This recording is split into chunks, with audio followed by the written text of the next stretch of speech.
얼마 전에 미국의 여론조사 기관인 퓨 리서치 센터는 한국을 포함한 17개 선진국 성인 1만 9천 명을 상대로 삶을 의미 있게 하는 것은 무엇인가를 조사해서 지난 18일 날 발표를 한 적이 있습니다. 저는 이 결과를 보고 상당히 충격을 받았습니다. 우리 한국이 이런 조사 결과가 나왔다는 것에 대해서 참 받아들이기가 어려웠습니다. 이 퓨 리서치 센터라는 이 연구단체 웹사이트에 들어가서 그 자세한 내용을 쭉 한번 살펴보았습니다. 그 중에 몇몇 도표를 오늘 제가 카피를 해서 여러분들에게 한번 설명을 할 테니까 잘 한번 들어보시기를 바랍니다. 18개 항목을 가지고 이제 어떤 항목이 우리 삶을 가치 있게 하는가에 대한 설문조사입니다. 19,000명 전체를 통틀어서 가장 순위가 높은 것이 가정 그리고 아이들, 가족과 아이들을, 즉 가정이라는 것이죠. 가정이 가장 삶의 의미가 있는 것이다. 그렇게 39% 나왔습니다. 그 다음에 직업과 경력, 세 번째가 풍요로운 물질이 세 번째, 네 번째가 친구들 그리고 이 커뮤니티 하면 공동체로 봐야 되겠죠. 친구와 그 다음에 이런 사회적인 여러 이제 단체들, 커뮤니티. 그 다음에 이제 다섯 번째가 육체적, 정신적 건강. 이런 순위로 이제 쭉 이렇게 나왔습니다. 18개 항목 가운데 가장 우선적인 것이 가족이다. 17개 나라를 대상으로 조사했는데 14개 나라가 이 가족이 가장 삶의 의미를 두고 살아간다라고 그렇게 답변이 나왔습니다. 17개 선진국 가운데서 14개 나라가. 그런데 한국은 여기서 이제 제외가 됩니다. 한국은 이것을 선택하지 않았던 것이죠. 가정은 세 번째로 선택을 합니다. 이제 17개 나라에서 1순위, 2순위, 3순위 해서 응답 나온 그 데이터를 갖다가 한눈에 볼 수 있도록 지금 나왔는데, 여러분 보시다시피 이제 1순위가 이제 가족이라는 것이 14개 나라가 쭉 나와 있죠. 하늘색으로 되어 있습니다. 그리고 밑에 세 나라는 가족이 말고 다른 것을 이제 우선순위가 나왔다는 겁니다. 스페인과 그 다음에 빨간 별표가 되어 있는 것이 우리 대한민국, 한국입니다. 마지막에 타이완이죠. 스페인은 건강이 가장 우선순위다. 한국은 물질적 풍요로움이 가장 우선적이다. 그 다음에 타이완, 대만은 소사이어티, 사회, 안정된 사회가 가장 우선이다. 이렇게 이제 답변이 나왔습니다. 자, 14개 나라에서 가정이 가장 우선순위 1번으로 우리 삶을 의미 있게 한다라고 나왔는데, 유일하게 한국이 가장 우선적인 것이 무엇이냐? 물질적인 풍요가 가장 우선적인 것이다. 이렇게 지금 설문조사 결과가 이렇게 나왔습니다. 저는 이 결과를 보고 우리나라가 어떻게 이 물질적 풍요를 가장 우선순위에 둘 수가 있겠는가? 한국은 순서를 보니까 이렇게 나와 있어요. 충분한 수입, 빚이 없는 상태, 음식, 주택 등, 이것이 이제 물질적인 풍요에 해당이 되는데, 이런 물질적 풍요가 가장 우선순위 1번 한국 사람들은 차지하고, 그 다음에 건강, 가족은 세 번째, 이런 순위로 설문조사 결과가 나왔습니다. 또 이 설문조사 결과에서 또 제가 하나 또 충격을 받았던 것은 18개 항목 가운데 믿음이라는 항목이 있습니다. 그런데 이 믿음이라는 항목은 17개 나라 공통적으로 순위가 많이 밀려져 있었습니다. 그런데 그 다음 도표를 올려주십시오. 지금 보면은 미국 같은 경우는 15% 정도가 믿음이 중요하다라고 이렇게 답변을 했습니다. 그래서 믿음이라는 것은 구체적으로 영성과 종교, 이것이 중요하다라고 미국은 15%가 나왔는데 한국은 제일 아래에 있습니다. 1.1%가 믿음이 중요하다라고 생각한다는 겁니다.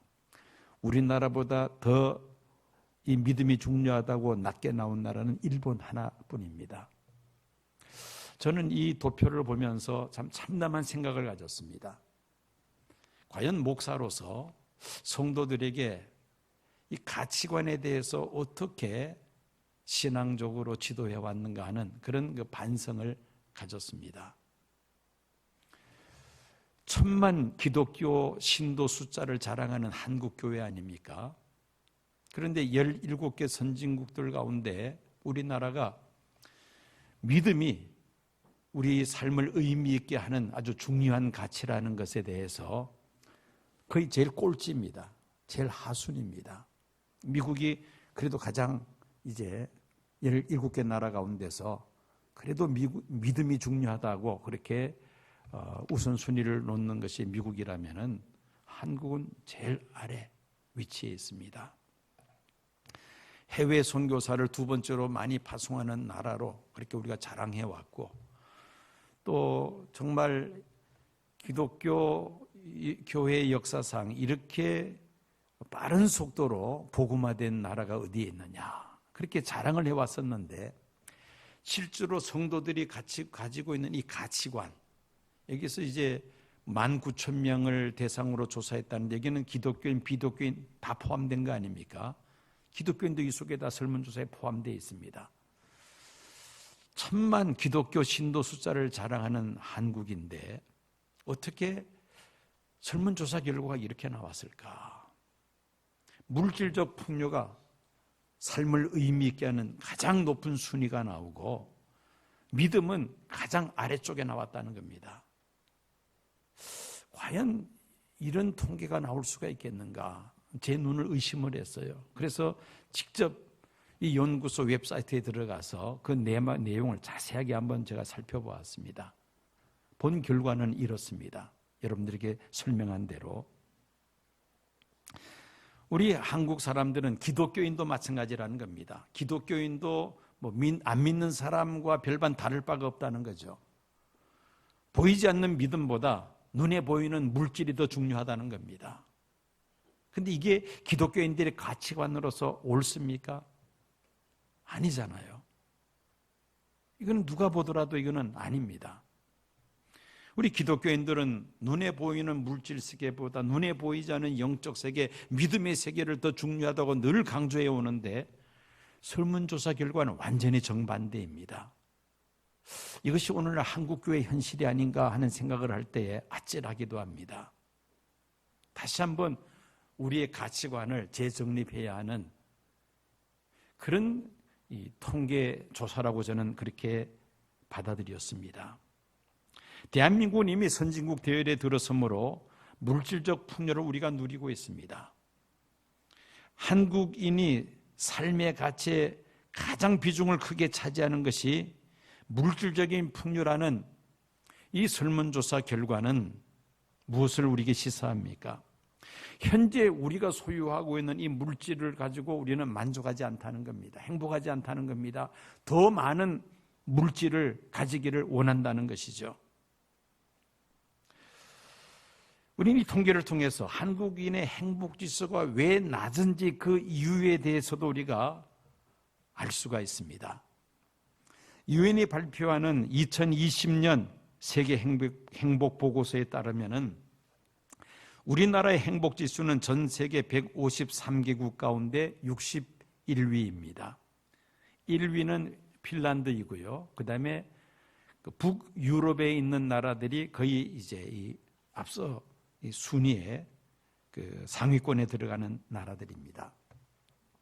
해마다 발표되는 국가별 행복지수 조사는 국민소득, 즉 국민총생산, GDP, 그 다음에 기대 수명, 갤럽이 실시한 사회보장에 대한 인식, 선택의 자유, 부패지수 등에 대한 세계 여론조사 자료 등을 토대로 각 국가별로 행복지수를 산출한 것이죠.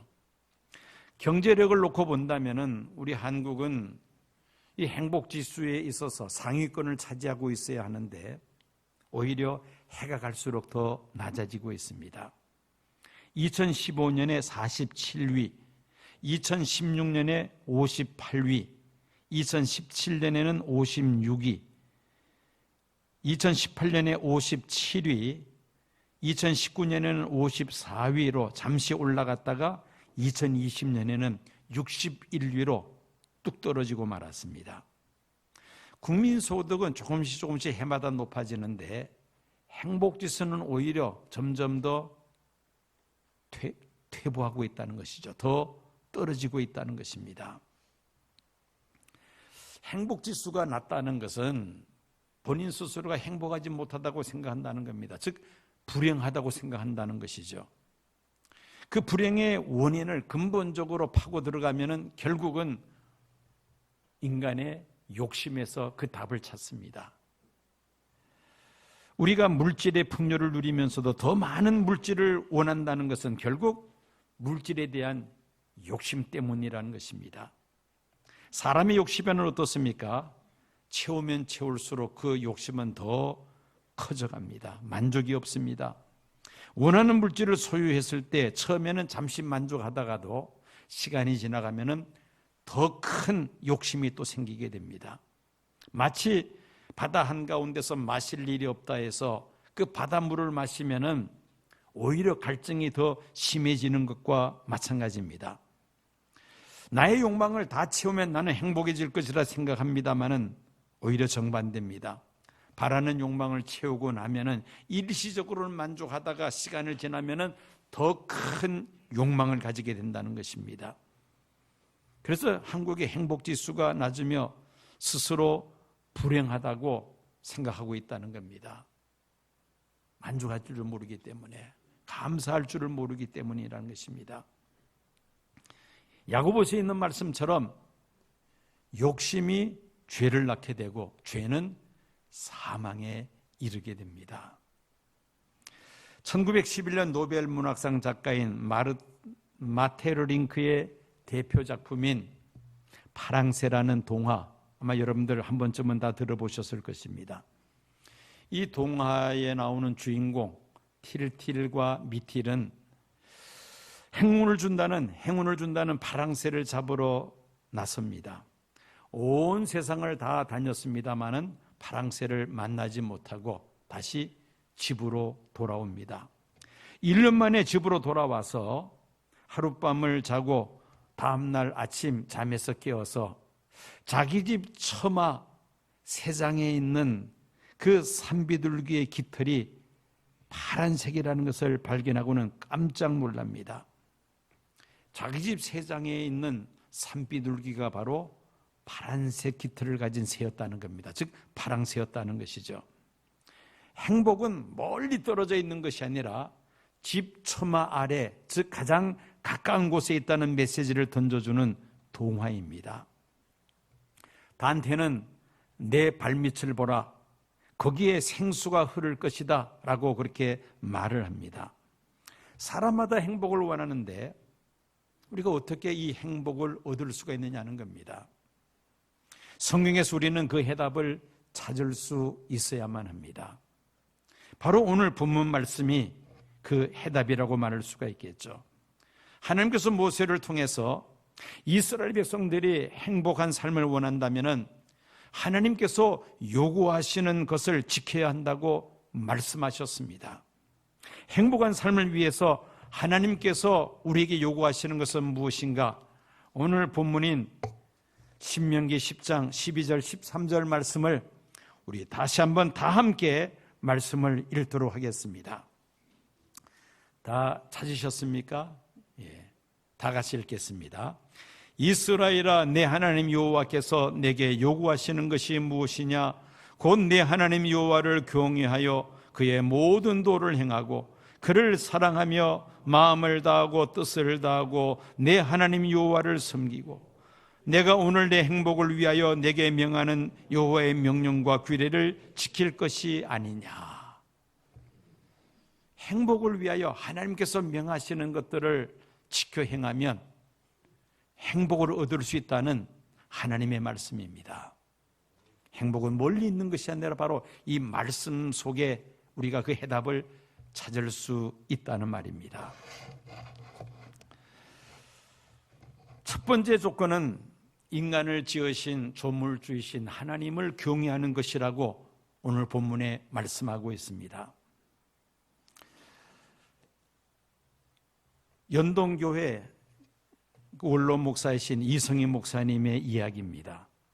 한국 여성계의 지도자이신 주선혜 교수가 지금은 고인이 되었습니다마는 북한에서 고위직에 있다가 대한민국으로 망명한 고 황장엽 선생의 생일에 이 주선혜 교수가 자기 집에서 생일 파티를 베풀었습니다.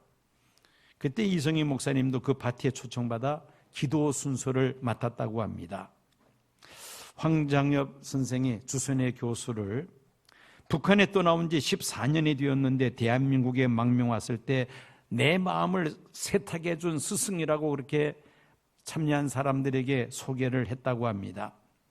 이 황장엽 선생은 일제강점기에 동경 유학을 마치고 삼척에서 그 당시 이 삼척은 이제 그 북한 공산당이 점령하고 있을 때였습니다.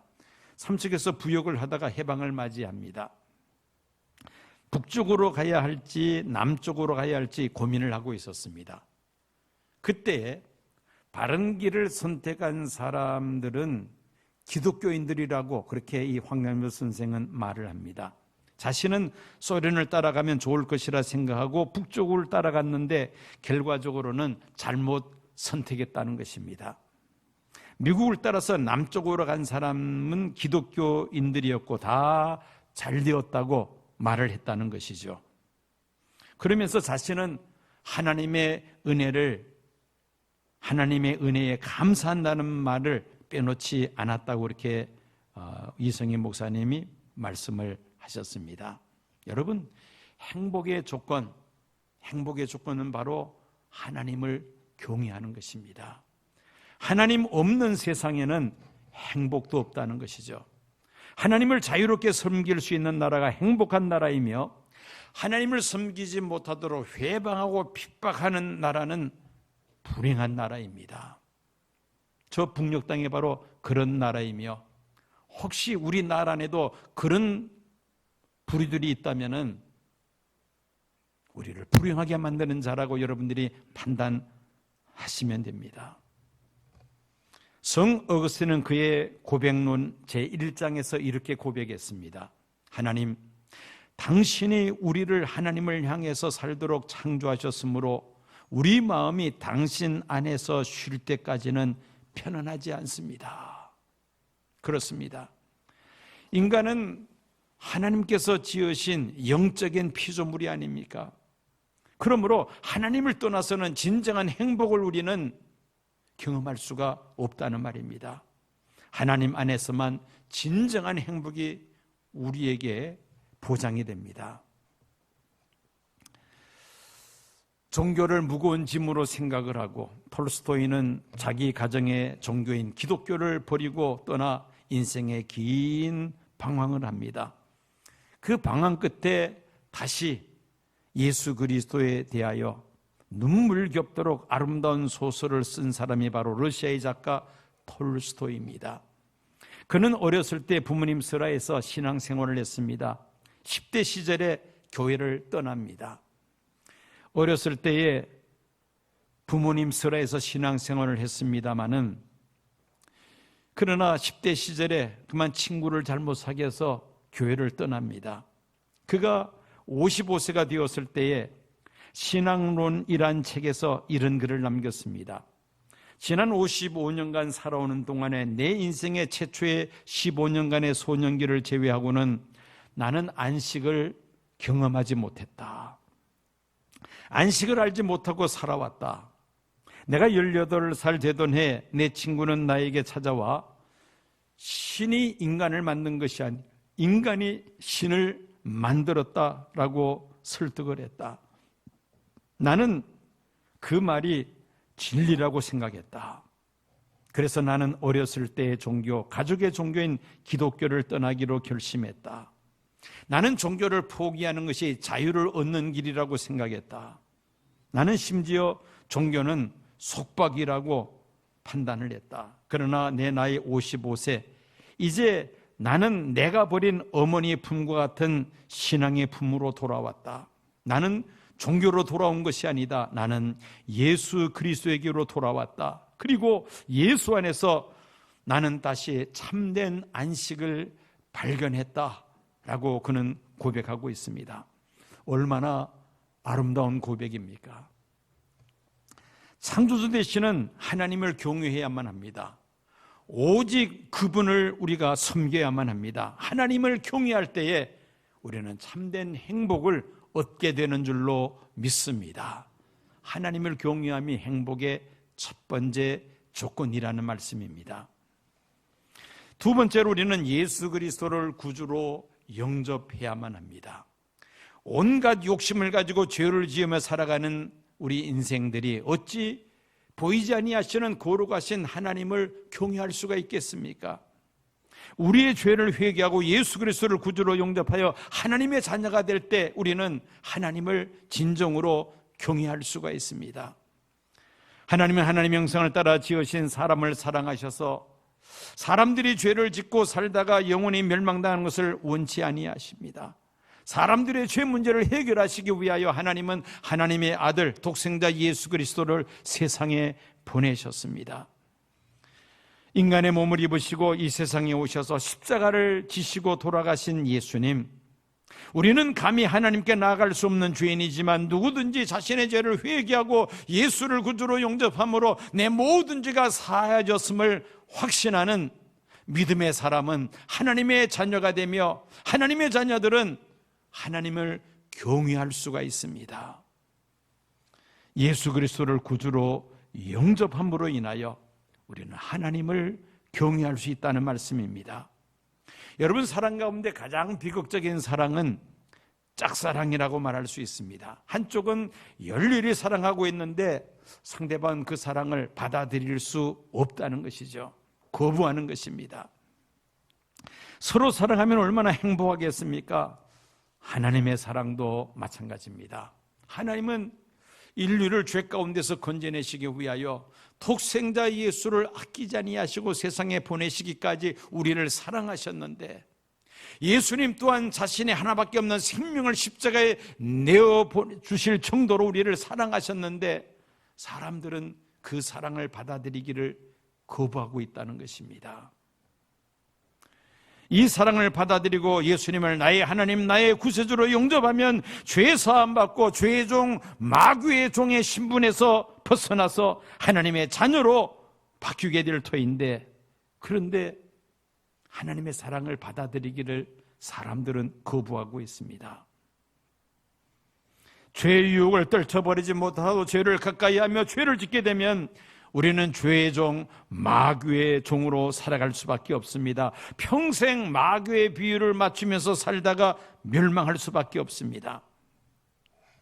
그러나 우리의 죄를 회개하고 예수님 구주로 영접하면 우리는 하나님의 자녀가 되며 하나님을 경외함으로 인하여 우리는 행복한 삶을 누리게 되는 줄로 믿습니다. 행복한 삶을 두 번째 조건이 바로 예수 그리스도를 나의 구주로 영접하는 것입니다. 세 번째는 하나님의 말씀을 쫓아 살아가는 것입니다. 어느 목사님이 청년들과 함께 차를 타고 여행을 하고 있었습니다. 한 청년이 당돌하게 목사님한테 목사님, 나는 십계명이 싫습니다 라고 그렇게 말을 합니다. 목사님이 그 청년에게 왜 십계명이 싫으냐고 물었습니다. 그랬더니 청년이 대답하는 말이 모두 하지 말고 온통 하지 말라는 것으로 가득 차 있는 십계명, 나는 그 십계명이 싫습니다 라고 말을 합니다. 온통 하지 말라는 말밖에 없는데 나는 자유를 좋아하기 때문에 하지 말라고 하는 십계명이 싫습니다, 그렇게 대답을 하더라는 겁니다. 잠시 후에 경부선과 호남선이 갈라진다는 그 이정표를 그 차가 지나갑니다. 목사님이 청년에게 질문합니다. 자네는 저 이정표를 어떻게 생각하나? 이리 가면 부산, 저리 가면 광주라고 표시가 되어 있는데, 그랬더니 이 청년이 대답하기를 이정표가 있어야 내가 가고자 하는 방향으로 갈 수 있지 않습니까? 그러니까 이정표는 반드시 있어야 하죠. 목사님이 대답을 합니다. 자네 말이 옳아. 이정표가 반드시 있어야 돼. 이정표가 있음으로 인해서 저리로 가면 부산이 아니라 광주로 가고, 또 이리로 가면은 광주가 아니라 부산으로 갈 수 있는 것이지. 이정표는 반드시 있어야 해. 마찬가지로 십계명이 있음으로 인해서 우리가 가서는 안 될 길과 또 가야 할 길을 분별할 수 있지 않나? 십계명은 반드시 있어야 해. 그러면서 그 청년을 설득했다는 것입니다. 하나님은 우리에게 이 십계명뿐만 아니라 신구약 66권 이 하나님의 말씀인 성경을 우리에게 주셨습니다. 이 말씀을 통해서 우리가 해야 할 것과 하지 말아야 할 것을 분명히 알 수가 있는 것이죠. 이 성경 말씀이야말로 우리에게 행복을 가르쳐주는 행복의 지침서라고 말할 수가 있습니다. 하나님의 말씀에 귀를 기울이고 그 말씀대로 살기를 힘쓸 때에 우리는 행복한 삶을 누리게 되는 줄로 믿습니다. 마지막 네 번째로 하나님을 사랑하고 이웃을 사랑하는 것이 바로 행복의 조건입니다. 예수님께서 세상에 오셨을 때 이스라엘 종교 지도자들은 하나님의 말씀 가운데서도 해서는 안 될 일들에 대해서 아주 세분화해서 하나님을 섬기기에 이스라엘 백성들이 너무나도 힘들게 그렇게 만들어 놓았습니다. 예를 들어서 십계명 가운데 네 번째 계명, 안식일을 기억하여 거룩하게 지키라는 이 말씀을 안식일에 해서는 안 되는 일들을 아주 자세하게 쪼개어서 열거를 했습니다. 책으로 한 권이 될 정도로 안식일에 해서는 안 될 일들에 대한 규정을 만들어 놓았다는 것입니다. 무식한 사람은 그 많은 조항을 알지 못해서 지키지 못할 정도로 만들어버리고 말았습니다. 심지어 그런 조항들을 만든 종교 지도자들은 자기들조차도 그 조항대로 지키지도 못하면서 백성들에게는 강요했다는 것입니다. 그래서 그 당시 유대인들은 하나님에 대해서 두려운 하나님, 무서운 하나님, 심판하시는 하나님, 공포의 하나님으로 그렇게 생각하게 만들었다는 것입니다. 종교 지도자 가운데 한 사람이 예수님 시험하기 위해서 십계명 가운데서 어느 계명이 큰 계명입니까? 라고 예수님께 질문을 던졌습니다. 함정이 있는 질문이었습니다. 그 의도를 예수님께서 아시고는 아주 지혜롭게 답변하십니다. 한 단어로 사랑으로 십계명을 정리해서 답변하십니다. 위로는 하나님을 사랑하고 또 옆으로는 이웃을 사랑해야 한다고 예수님은 말씀하십니다. 그렇습니다. 십계명 10가지 계명 가운데서 첫 번째에서 네 번째까지 계명은 어떻게 하나님을 사랑할 수 있겠는가? 다섯 번째, 10번째까지는 어떻게 우리 이웃을 사랑할 수 있겠는가에 대한 계명들입니다. 행복한 삶을 위해서는 위로 하나님을 사랑하고 옆으로는 이웃을 사랑해야 한다는 말씀입니다. 여러분, 사랑하면 어떻습니까? 얼굴이 바뀝니다. 청춘 남녀가 사랑에 빠지면은요, 벌써 얼굴이 바뀌고 심지어 몸매가 변합니다. 몸에서 흐르는 이 호르몬 분비 때문입니다. 피부가 아주 탄력이 있어지고 몸매도 아름답게 그렇게 만들어집니다. 행복하니까 사람의 표정도 바뀌게 됩니다. 사람들이 서로 사랑을 나눌 때도 이렇게 변화가 일어나는데, 천지 만물을 창조하신 하나님의 사랑을 우리가 받고 또 우리가 하나님을 사랑한다면 얼마나 우리의 삶이 행복한 삶으로 변화되겠습니까? 세상 어디서도 얻을 수 없는 행복을 우리가 누리게 될 줄로 믿습니다. 서두에 여러분들에게 보여드린 그 충격적인 그 여론조사 결과, 17개국 선진국들 가운데 한국만 유일하게 우리의 삶을 의미 있게 만드는 것이 물질적인 풍요라고 답변을 했습니다. 다른 나라들은 다 가족이라고 그렇게 대답을 하는데, 우리 한국 사람들은 물질적 풍요가 가장 우선순위에 두었다는 겁니다.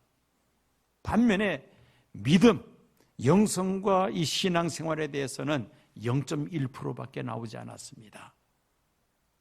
여러분, 기독교인의 가치관, 어떻게 하면 행복한 삶을 살아갈 수 있느냐, 이 가치관에 있어서 기독교인들조차도 비기독교인들과 별반 다를 바가 없다는 말입니다. 똑같이 눈에 보이는 세상 물질, 여기에 사로잡혀 살아간다는 것입니다. 기복신앙이 바로 그러합니다. 기복신앙. 기독교는 여러분 기복신앙이 아닙니다. 신앙생활하는 목적 자체가 물질적인 풍요에 둔다면 그게 바로 기복신앙이죠. 기독교는 결코 기복신앙이 아닙니다. 우리가 어디에서 행복을 찾아야 하는가? 오늘 말씀을 통해서 분명한 해답을 여러분들은 얻었습니다. 여호와를 경외하는 그 믿음에서, 하나님의 말씀을 쫓아 살아가는 그 신앙생활, 그 삶 속에서 하나님을 사랑하고 이웃을 사랑하는 이 사랑에서 우리는 그 행복의 조건을 찾아야 되겠다는 것입니다. 이것이 바로 그리스도인들의 가치관이 되어야만 합니다. 하나님을 믿노라 하면서도 아직도 내 가치관이 바뀌지 않고 여전히 눈에 보이는 세상 재물에 우리의 삶의 가치를 둔다면 우리의 신앙은 초보적인 신앙에 머물러 있다고 말을 해도 과언이 아닙니다. 나는 과연 무엇이 내 삶을 의미 있게 만드는가? 이 우선순위를 놓고 어디에다가 내가 우선순위를 둘 것인가 다시 한번 생각해야만 합니다. 1.1%가 신앙의 가치를 두었다는 겁니다. 얼마나 충격적인 이야기입니까? 여러분, 진정 우리를 행복하게 하는 것은 풍요로운 물질이 아닙니다. 세상에서 출세하고 성공하는 것이 우리를 행복한 삶을 만드는 것이 결코 아닙니다. 우리의 삶을 행복하게 만드는 것은 바로 믿음입니다. 신앙이라는 것이죠. 그 신앙이라는 것은 하나님을 경외하며 예수님을 내 삶의 주인으로 모시고 하나님의 말씀을 쫓아 살아가며 하나님을 사랑하고 우리의 이웃을 사랑하며 살아갈 때에 그것이 바로 성도들의 행복한 삶의 모습인 줄로 믿습니다.